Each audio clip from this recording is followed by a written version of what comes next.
In today's video, we are going to tell you about the history of ancient Greek mythology. So viewers, let's go to the topic. Greek mythology was used as a means to explain the environment in which humankind lived, the natural phenomena they witnessed, and the passing of time through the days, months, and seasons. Viewers, Greek myths were also intricately connected to religion and explained the origin and lives of the gods, where humanity had come from and where it was going after death. Viewers, Greek myths gave faces and characters to the gods of the Greek religion, but they also gave people helpful practical advice on the best way to lead a happy life. Another purpose of myths was to retell historical events so that people could maintain contact with their ancestors, the wars they fought, and the places they explored. The telling of myths. In modern usage, the term myth perhaps has negative connotations, suggesting a lack of authenticity and reliability. However, it should not be assumed that myths were wholeheartedly believed in, nor should it be assumed that the Greeks were wholly skeptical of them. Viewers, probably the Greek myths, as with any religious or non-written sources, were believed by some and discounted by others. Viewers, myths were certainly used for religious and educational purposes, but also may well have had a simple aesthetic function of entertainment.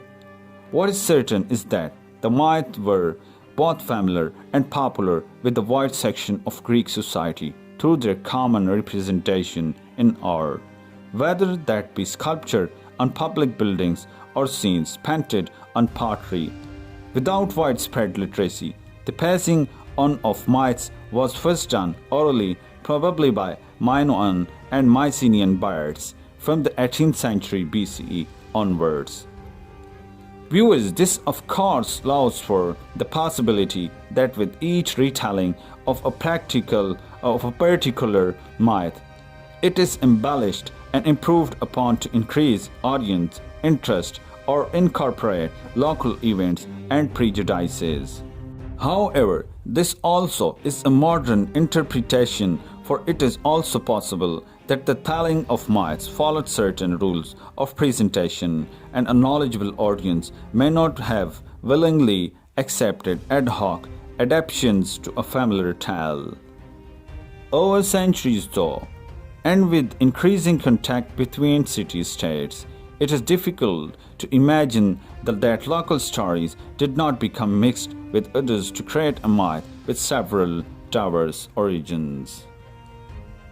Viewers, the next development in the presentation of myths was the circulation of poems in Ionia and the celebrated poems of Homer and Hesiod around the 8th century BCE.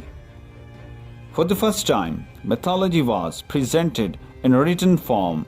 Homer's Iliad recounts the final stage of the Trojan War, perhaps an amalgamation of many conflicts between Greeks and their eastern neighbors in the late Bronze Age, 1800 to 1200 BCE. And the Odyssey recounts the protracted voyage home of the hero of Odysseus following the Trojan War.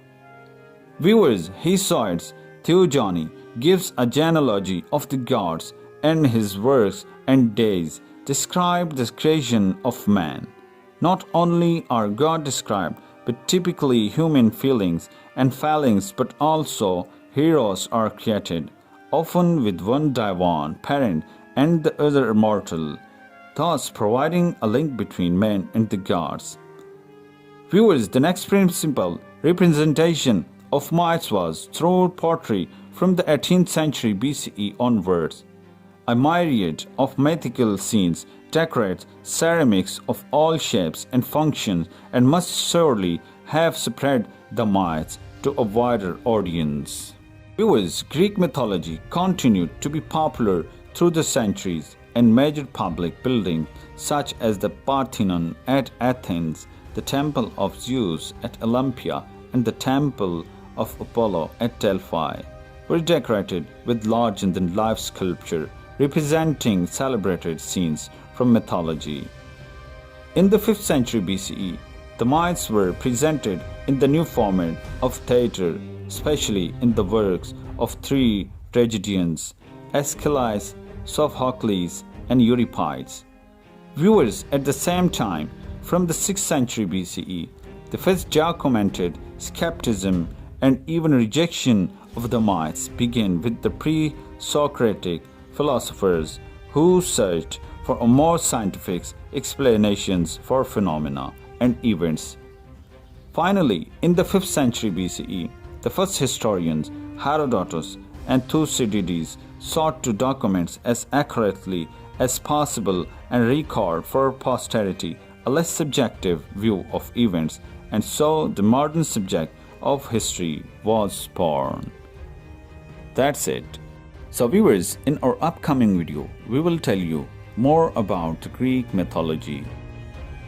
So stay with us, and if you haven't subscribed to our channel yet, then subscribe to our channel and press the bell icon for more videos. Thank you.